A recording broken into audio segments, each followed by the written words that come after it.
guys kung bakit inaatake tayo ng China ngayon? Abay, meron palang agreement, meron palang kasunduan, meron palang secret deal, commitment, itong si former President Rodrigo Roa Duterte.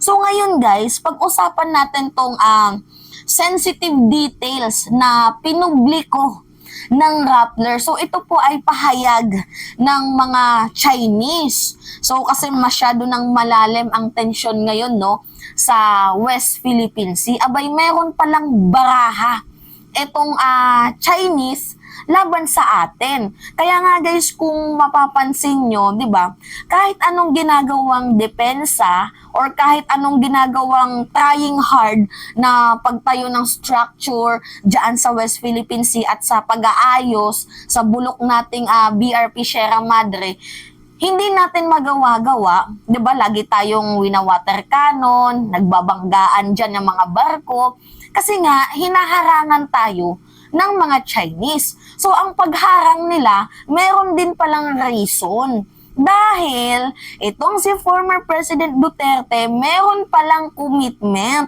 meron palang agreement noong panahon niya.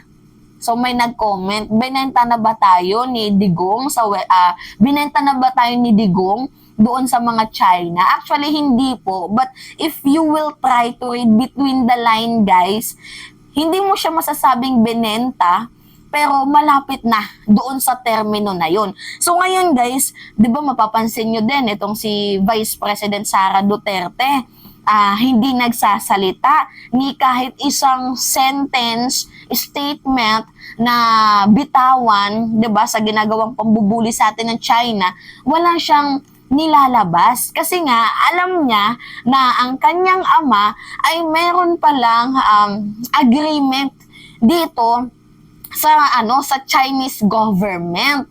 So ngayon guys, kung mapapansin nyo din na mas nakafocus itong si Sara Duterte sa issue ng International Criminal Court, nakafocus siya sa issue ng SMNI, sa pagdidepensa ng kanyang sarili, and recently guys, ito na nga, yung nakilahok siya sa rally doon sa Liwasang Bonifacio para sa Marcos Resign. May hugot din pala yun, no?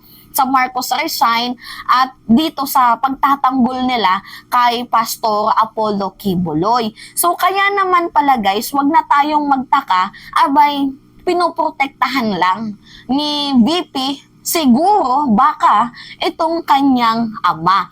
So ngayon guys, ito na nga yung title, basahin natin. Ano nga ba yung agreement na yon?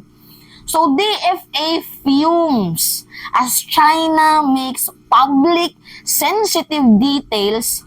Itong sensitibong detalye na to, kailangan nilang i-public para nang malaman din natin, including Duterte era deal. So sa pagkakataong to, hindi na din ata nakatiis yung Chinese government, ay nilabas na nila yung sensitive detail na napag-usapan ng China at sa panahon ni former President Rodrigo Roa Duterte. So makikita nyo na nilaglag na nga ng China, ng mga Chinese, itong si Digong. So ngayon guys, basahin natin tong interesting part na to kasi dito naman talaga nakatuon itong balitang to sa agreement na to.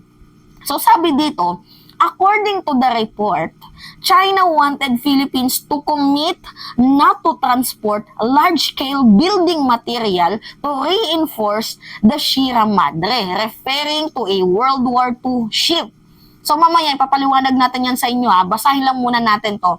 In turn, China would agree to let only one vessel to during regular rotation and resupply mission to BRP Sierra Madre. So former President Rodrigo Duterte, famous and infamous for promising a pivot to China, had supposedly made understanding which China that the Philippines would not bring in large-scale building materials to Ayungin Shoal. So ngayon guys, dyan tayo mag-focus. Di ba meron tayong BRP Sierra Madre? And according na din sa binasa natin na itong BRP Sierra Madre is a World War II ship. Yan po yung tinutukoy nila. Which is itong BRP Sierra Madre na to, ito po ay lumang barko na, rusty na nga kung tatawagin kasi kinakalawang na at bulok na din po ito. So itong BRP Sierra Madre na to, bigay po sa atin ng mga kano. So itong BRP Sierra Madre na to, nandoon na po ito ngayon sa Bahura, doon sa Ayungin Shoal dahil medyo hindi na siya nag-ooperate ba, medyo palyado na itong BRP Sierra Madre natin ngayon. So ang ginawa na lamang tong station ng mga Navy, which is meron po tayong mga troops doon.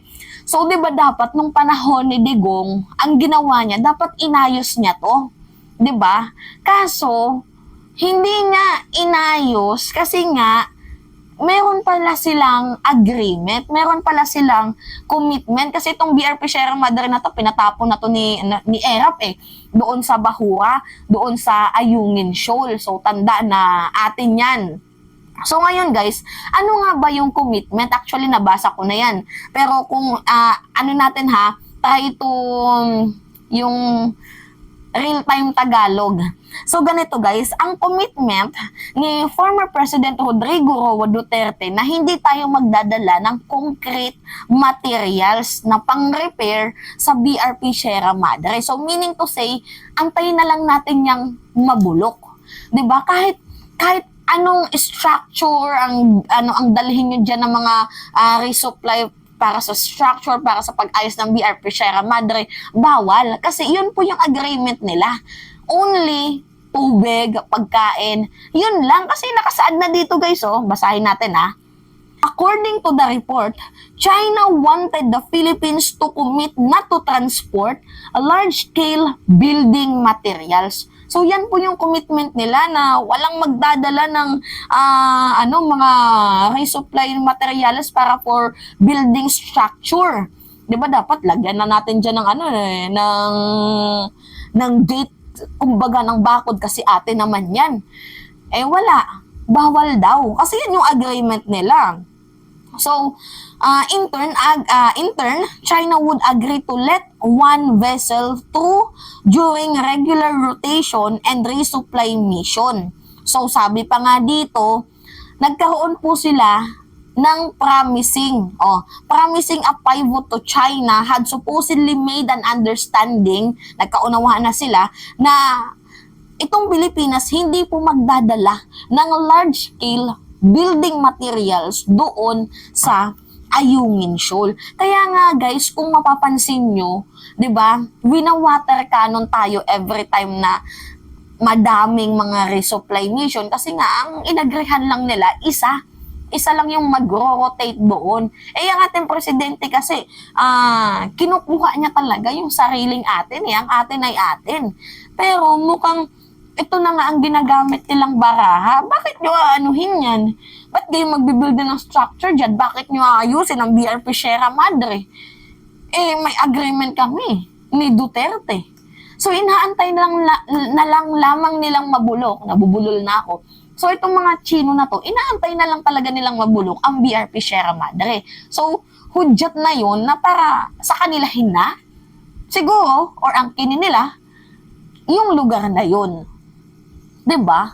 So nakakalungkot. Yan po yung ginagamit nilang baraha sa atin ngayon. 'Di ba? Na every time magkakaroon diyan ng resupply mission, na every time na magkakaroon diyan ng 'di ba? Yung pag-ikot-ikot diyan ay hinaharangan tayo, hindi pinapayagan, inaagrabyado tayo kasi tayo naman pala ay may agreement sa kanila noong panahon ni former President Rodrigo Roa Duterte. So kayo guys, ano sa tingin nyo? Binenta na ba tayo? Ako hindi ko masasabing binenta tayo. Pero malapit na doon. 'Di ba kasi may agreement na sila Ano ibig sabihin nun? Pabulukin mo na lang yung BRP Sierra Madre, hindi ayusin. O ano ibig sabihin nun? 'Di ba? Kaya pansin nyo guys, itong si BP Inday, never nating maririnig na nagsalita sa issue ng West Philippine Sea.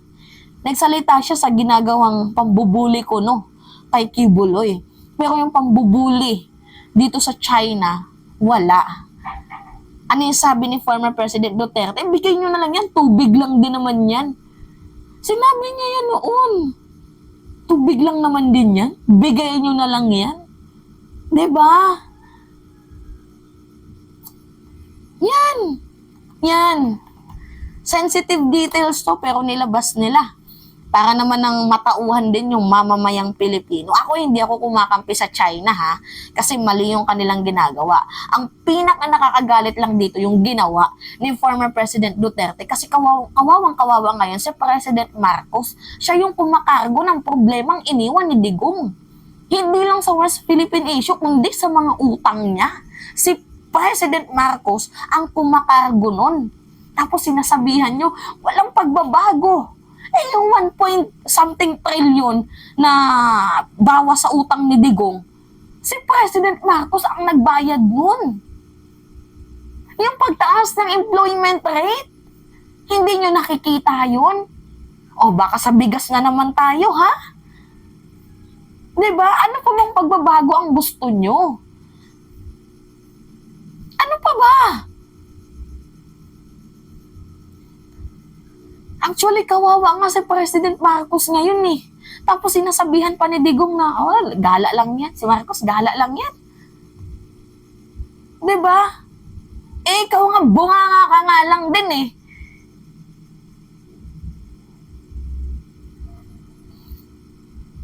Yan po yung statement. Yan yung sabi. Kayo na lang, basahin nyo na lang. And kung mali man ako ng pagkakaintindi, i-comment nyo. Kasi yan yung pagkakaintindi ko eh. Real-time Tagalog, oh. Diba? Ano yung sabi dito? Nagkaroon sila ng agreement na itong Pilipinas ay hindi po mag-ano ng large-scale building material, oh. Mag-commit ba na hindi maglalagay, hindi maghahatid ng mga large-scale building material para i-reinforce. Ano yung reinforce? Ayusin ang BRP Sierra Madre.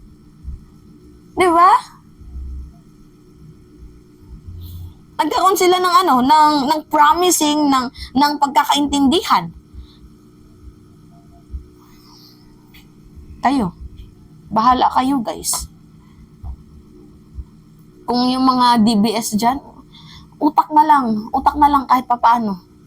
Utak na lang ba? Yun lang.